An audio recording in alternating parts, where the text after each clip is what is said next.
মোবাইলে চার্জ বেশি সময় থাকে না, এই জন্য চিন্তা করছেন মোবাইল ব্যাটারি পরিবর্তন করবেন। সঠিক সময়ে সঠিক ভিডিওতে এসেছেন। মোবাইলের ব্যাটারি পরিবর্তন না করে এখনই মোবাইল থেকে এই সেটিংসগুলো পরিবর্তন করবেন। আশা করি তাহলে মোবাইলের চার্জ নিয়ে চিন্তা করতে হবে না, মোবাইলে চার্জ বেশি সময় থাকবে। চলুন দেখি কোন সেটিংসগুলো মোবাইলে করতে হবে।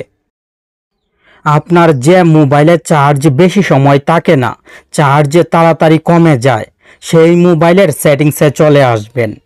আমার মোবাইলের সেটিংসের সাথে আপনার মোবাইলের সেটিংসের মিল না থাকলেও সমস্যা নেই, কারণ আমি সহজভাবে দেখাবো। মোবাইলের সেটিংসের সার্চ বক্সে ওয়াইফাই স্ক্যানিং লিখবেন। ওয়াইফাই স্ক্যানিং সেটিংসটি চলে আসবে। ওয়াইফাই স্ক্যানিং সেটিংসে ক্লিক করবেন। ওয়াইফাই স্ক্যানিং, ব্লুটুথ স্ক্যানিং, দুইটি সেটিংস সব মোবাইলে ডিফল্টভাবে অন থাকে। লুকিয়ে থাকা এই দুইটি সেটিংস অন থাকার কারণে আপনার মোবাইলের ব্যাকগ্রাউন্ডে সবসময় ওয়াইফাই ব্লুটুথ স্ক্যান হয়, যার ফলে মোবাইলের ব্যাটারির চার্জ নষ্ট হয়। এই দুইটি সেটিংস বন্ধ করবেন। ওয়াইফাই ব্লুটুথ স্ক্যান করা প্রথমে বন্ধ করবেন। ব্যাক বাটনে ক্লিক করে মোবাইলের সেটিংসের সার্চ বক্সে প্রিন্ট লিখবেন। প্রিন্ট সেটিংসটি চলে আসবে। যদি না আসে তাহলে আইএনজি যোগ করবেন, মানে প্রিন্টিং লিখবেন। প্রিন্ট অথবা প্রিন্টিং যে সেটিংসটি আসবে সেই সেটিংসে ক্লিক করবেন। ডিফল্ট প্রিন্ট সার্ভিস সেটিংসে ক্লিক করবেন। অ্যাভেলেবেল ডিভাইস, আশেপাশে প্রিন্টার আছে কিনা এইভাবে মোবাইল সব সময় খুঁজে দেখুন। লোডিং হচ্ছে, যার ফলে চার্জ নষ্ট হয়।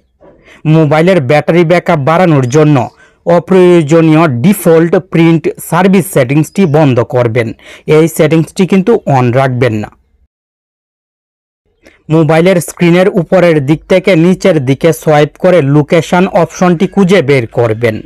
লোকেশন অপশনটি মোবাইলে অন থাকলে অনেক অ্যাপ, ওয়েবসাইট আপনার মোবাইলের লোকেশন নজরদারি করবে, যার ফলে চার্জ নষ্ট হবে।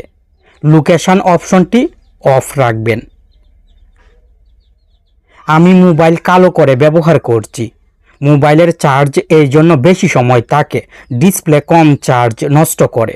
আপনার মোবাইল সব সময় সাদা থাকার কারণে, মানে মোবাইলের ডিসপ্লে সাদা থাকার কারণে ডিসপ্লে বেশি চার্জ নষ্ট করে, আর মোবাইল ব্যবহার করার সময় গরমও হয়। মোবাইল সব সময় কালো করে ব্যবহার করবেন। মোবাইলের সেটিংস থেকে ডিসপ্লে সেটিংসে ক্লিক করবেন। ডার্ক সিলেক্ট করবেন, মোবাইল কালো হয়ে যাবে। এখন থেকে আপনার মোবাইলের ডিসপ্লে কম চার্জ নষ্ট করবে, আর মোবাইল ব্যবহার করার সময় মোবাইল গরমও হবে না। আচ্ছা, ডিসপ্লে সেটিংসে যেহেতু এসেছি, এখন আরও কয়েকটি ডিসপ্লে সেটিংস দেখিয়ে দিচ্ছি। মোবাইলের ডিসপ্লে সেটিংস থেকে ব্রাইটনেস কমিয়ে নেবেন। ব্রাইটনেস বেশি থাকলে মোবাইলের ডিসপ্লে বেশি চার্জ নষ্ট করবে, আর আপনার চোখেরও সমস্যা হবে। ব্রাইটনেস কম দিয়ে মোবাইল ব্যবহার করবেন। আমি এখন ভিডিও করছি তাই ফুল ব্রাইটনেস দিয়ে রেখেছি।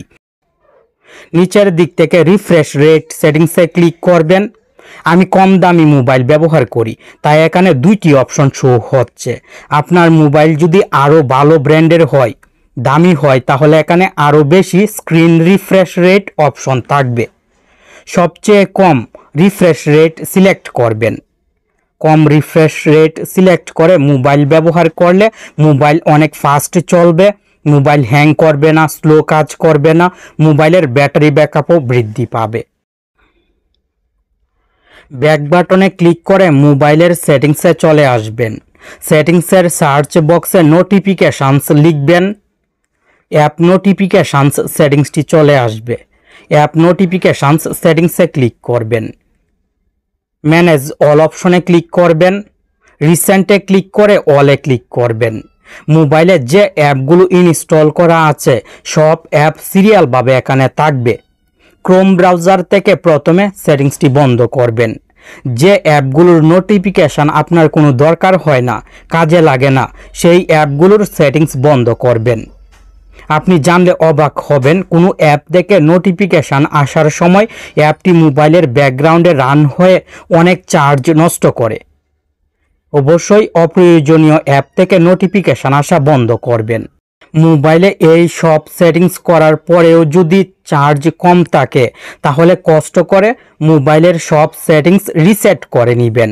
মোবাইলের নেটওয়ার্কে সমস্যা থাকলে মোবাইলে কথা বলার সময় মোবাইল গরম হয়ে যাবে, চার্জও তাড়াতাড়ি শেষ হবে। আবার যখন ইন্টারনেট ব্যবহার করবেন সেই সময় ইন্টারনেট অনেক স্লো চলবে, মোবাইল গরম হবে, মোবাইলের চার্জ তাড়াতাড়ি কমে যাবে। কষ্ট করে একবার রিসেট করে নেটওয়ার্ক সেটিংস নতুন করে নেবেন। মোবাইলের সেটিংসের সার্চ বক্সে রিসেট নেটওয়ার্ক লিখবেন, রিসেট নেটওয়ার্ক সেটিংসটি চলে আসবে। রিসেট নেটওয়ার্ক সেটিংসে ক্লিক করবেন। রিসেট নেটওয়ার্কে ক্লিক করে আপনার মোবাইল স্ক্রিন আনলক করার পাসওয়ার্ড দিবেন। রিসেটে ক্লিক করবেন। মোবাইলের নেটওয়ার্ক সেটিংস রিসেট হয়ে নতুন মোবাইলের মতো হবে। নেটওয়ার্কের সমস্যার জন্য যদি মোবাইলের চার্জ তাড়াতাড়ি কমে যায় তাহলে সমাধান হয়ে যাবে, আর মোবাইল দিয়ে শান্তিতে ইন্টারনেট ব্যবহার করতে পারবেন, কথা বলতে পারবেন, কোনো সমস্যা হবে না, মোবাইল গরম হবে না। মোবাইলে যে অ্যাপগুলো ইনস্টল করা আছে এই অ্যাপগুলো গুগল দিয়ে একবার স্ক্যান করবেন। কোনো অ্যাপের জন্য যদি মোবাইলের ব্যাটারি ব্যাকআপ কমে যায়, মোবাইলে সমস্যা তৈরি হয়, তাহলে গুগল আপনাকে বলে দিবে। কষ্ট করে একবার স্ক্যান করবেন। গুগল প্লে স্টোর অ্যাপটি ওপেন করে উপরের দিক থেকে জিমেলের লোগোতে ক্লিক করবেন। প্লে প্রোটেক্ট অপশনে ক্লিক করে স্ক্যানে ক্লিক করবেন। মোবাইলের সব অ্যাপ স্ক্যান হবে। কোনো অ্যাপে যদি সমস্যা থাকে তাহলে অ্যাপটি উপরের দিকে শো হবে, আর টিকমার্ক শো হলে বুঝবেন আপনার মোবাইলের সব অ্যাপ ঠিক আছে, কোনো অ্যাপে সমস্যা নেই। এইভাবে একবার চেক করে নেবেন। মোবাইলে এই সেটিংস এবং কাজগুলো করার পরে আশা করি ব্যাটারি ব্যাকআপ অনেক বৃদ্ধি পাবে। মোবাইল ব্যাটারি একবার ফুল চার্জ করে বেশি সময় ব্যবহার করতে পারবেন। ভিডিওটি কেমন লাগলো কমেন্ট করে জানাবেন। ধন্যবাদ।